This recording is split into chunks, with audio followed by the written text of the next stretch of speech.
Yn y fideo yma, nawn ni ystyried rhwydi ar gyfer solidau gwahanol. Mae'r rhwyd yn siap 2 dimensiwn sy'n gallu cael ei blygu i wneud siap 3 dimensiwn. Enghraifft, mae'r siap yma yn rhwyd ar gyfer giwb. Oherwydd, os na i gychwyn efo'r siap yma, a'i blygu fo, gan i weld yn gyntaf os na i blygu fo yn ei hanner fel yma. Yna, os na i blygu y sgwariau ar hyd y llunio duon yma fan hyn, dwi'n gobeithio ar y diwedd, ar ôl fi blygu pob dim, fi gynnu fi siap fydd yn ymdebygu i giwb. Felly gan i gael gweld o'n sut hyn weithio. Os na i blygu hwn i fyny, ddim yn rhy ddrwg. So ar ôl plygu y rhwyd, dwi yn cael rhywbeth sydd yn debyg i siap giwb. Ond nid yma'r unig rhwyd ar gyfer giwb, dyma ni un ohonyn nhw. Mae yna 10 rhwyd arall sydd yn bosib. Ac ar y sgrin yn awr, mae'r holl rhwydi ar gyfer giwb yn cael ei dangos, 1 o'r 10 ohonyn nhw i gyd. Ond yn ogystal â giwb, mae yn bosib llunio rhwyd ar gyfer solidau gwahanol. Er enghraifft, dyma ni rhwyd ar gyfer solid giwboid. Wedyn, dyma ni rhwyd ar gyfer tetrahedron. Mae hwn yn pyramid sylfaen triongl. Yna, beth am ystyried rhwyd ar gyfer prism trionglog.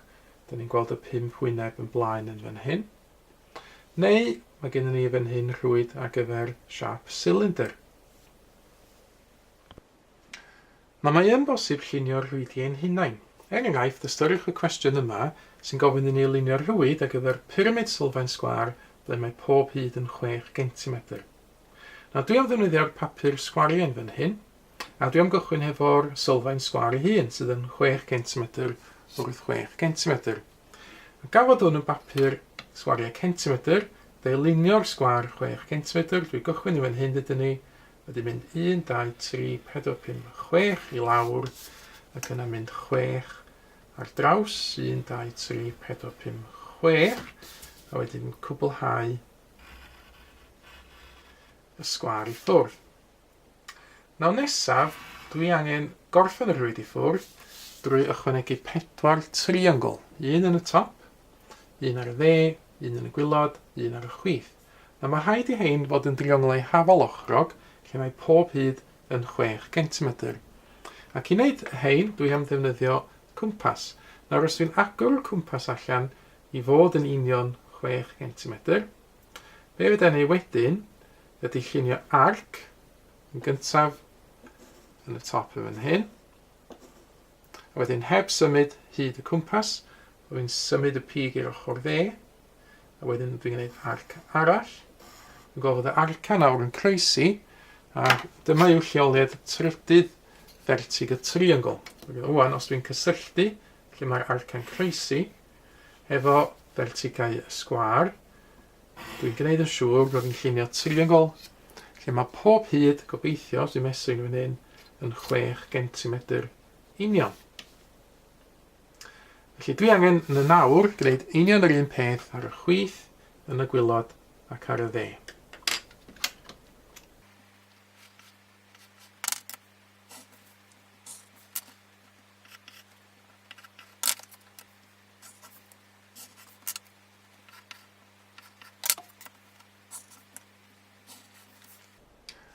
Felly dyma fo y rhwyd wedi cael ei gwblhau.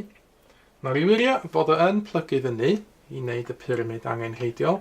Be yna i wneud wwan ydy torri allan y rhwyd.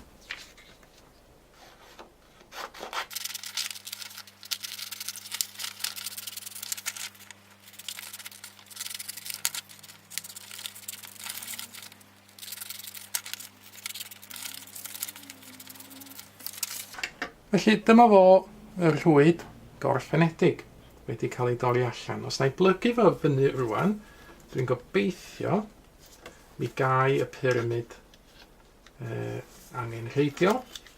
Plygu i'r canol o fan hyn.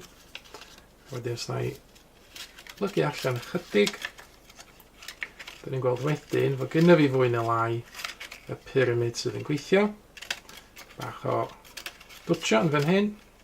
Felly dyna ni pyramid sylfaen sgwar, 6 centimedr wrth 6 centimedr, lle mae'r hydoedd i gyd wedyn, hydoedd eraill i gyd hefyd yn 6 centimedr.